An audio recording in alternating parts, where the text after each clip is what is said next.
K민주주의 내란의 끝 집필에 참여한 전우영입니다. 저는 K민주주의 내란의 끝 질문하는 역할을 맡은 최지은이라고 합니다.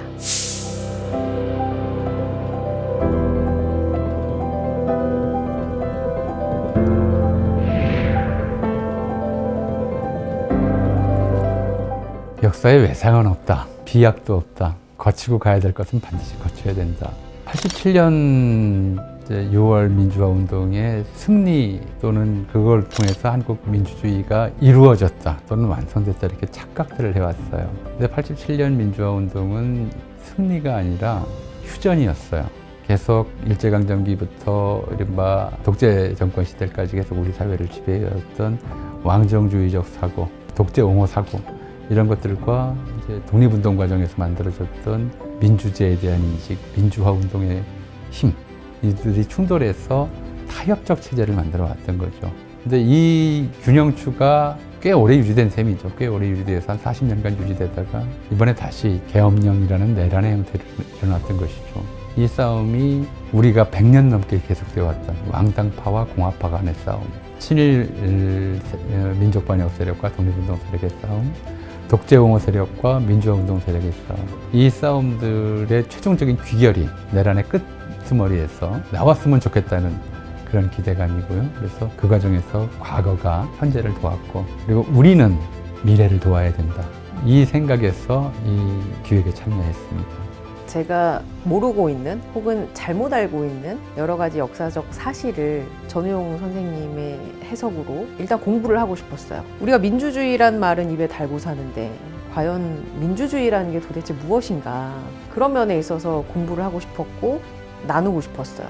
왜냐하면 저같이 파편적으로만 역사적 사실을 기억하는 제 또래들이 많을 거라고 저는 생각을 하기 때문에 그런 분들과 함께 공부하고 나누고 싶었다. 두 번째 이유는 기록하고 싶었어요. 매주 집회 현장에 나가고 있단 말이에요. 현장에서 정말 많은 시민들을 직접 마주했어요. 10대서부터 70대 어르신까지 남녀, 노소 불문하고, 그런 분들이 지금 한국의 민주주의를 지키고 싶어서 혹은 민주주의의 발전을 위해서 본인들의 귀한 시간을 써가면서 본인들의 신체적 에너지를 써가면서 나오시는데, 현장을 직접 몸소 경험하고 있는 사람으로서 이분들이 겪었던 경험, 이분들이 어떤 심정이었는지 그것을 과거에서부터 배운 걸 바탕으로 기록으로 남기고 싶었어요. 아직 끝이 난 게 아니고 우리가 함부로 이렇다 저렇다 뭔가를 단정 지을 수는 없는 상황이지만 그래도 이 순간에 이건 기록으로 남기는 것이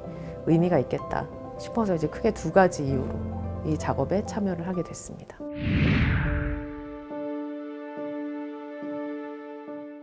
데모크라시예요. 한자문화권 사람들은 애초에 이 민이라는 글자를 어떻게 받아들일 것인지를 고민을 참 많이 했어요. 민이 주권을 갖는 체제예요. 이 주권이 침해될 때 또는 이제 훼손될 때, 주권을 아예 박탈하려고 드는 힘이 있을 때 가만히 있지 않는 것. 그것이 한국 민주주의의 특징이에요. 민주화 운동으로 점철되어 왔고, 누가 그런 얘기를 했죠? 세상이 어두우면 집안에 가장 밝은 것을 들고 나온다. 민주주의를 알고부터 한국인들은 이거는 우리가 지켜야 한다. 민 스스로가 지키는 수밖에 없다. 이걸 깨달은 사람들이에요. 또 하나는 민주화 운동이 독립운동과 결합되어 있다고 말씀드렸어요.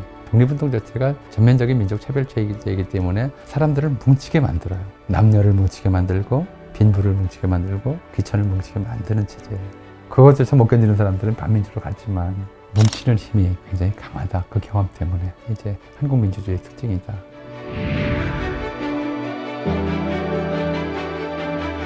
우리가 한국 민주주의의 저력과 가능성을 보여줬다고 하는 거는요, 이 위기 상황에서 민주주의가 무너지고 수많은 사람이 죽을 상황에서 시위 그러면 보통 이제 데몬스트레이션 자체는 약탈, 방화 이런 것들과 결합이 돼요. 근데 이 나라는 어떻게 된 게 약탈은커녕이고 막 물품을 갖다 쌓아놓는단 말이에요. 커피 선 결제하고 핫팩들만 돌리고 남태령에 사람들 춥다 그러니까 음식 주문하고 뭐 버스차도 있고 보내고 목도리 보내고. 맞습니다. 이게 한국 민주주의의 저력이에요. 특히 광주에서 있었던 경험들이죠. 광주에서 음식 나누고 같이 이제 피 나누고 피로 맺어진 이런 관계들, 민주주의는 그렇게 지킨다고 하는 관계들이 이제 그 경험들이 전 세계에 없는 시민문화를 만들어 놓은 거예요.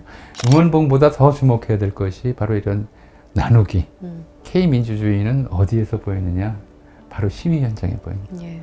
그리고 그 K민주주의의 역사는 3.1운동 때 맨몸으로 총칼 앞에 나섰던 그 경험에서 시작한다. 그래서 그런 것들이 이제 외국인의 시각으로 봐도 굉장히 인상적이었다라는 것과 책 제목은 K민주주의라고 해서 뭔가 우리에게만 해당되는 어떤 체제라거나 그런 신념이 아니라 전 세계에 시사하는 바가 전 또 있다고 보거든요. 이성과 양심을 잃어버리는 사회에 놓여서 다들 허덕이면서 살고 있는데 그럴 때 중요한 건 무엇이냐. 여기에 공통된 해답을 주지 않을까? 이 책이. 타이틀은 K민주주의지만 전 세계의 데모크라시를 위해서 정말 그 나쁜 사람들한테는 이 책을 읽혀도 소용이 없다. 그러나 이제 아직 그게 결정되지 않은 사람들한테는 좀 우리가 생각했던 민주주의가 과연 무엇인지, 그리고 정말 이게 좋은 것인지, 좋다면 어떻게 지켜야 하는지, 이런 것들을 고민할 수 있는 기초 자료가 됐으면 좋겠다. 제목을 내란의 끝으로 잡았으니까 끝은 곧 시작이에요. 언제나. 내란의 끝이 우리 사회 참된 민주의 시작이기를 바랍니다.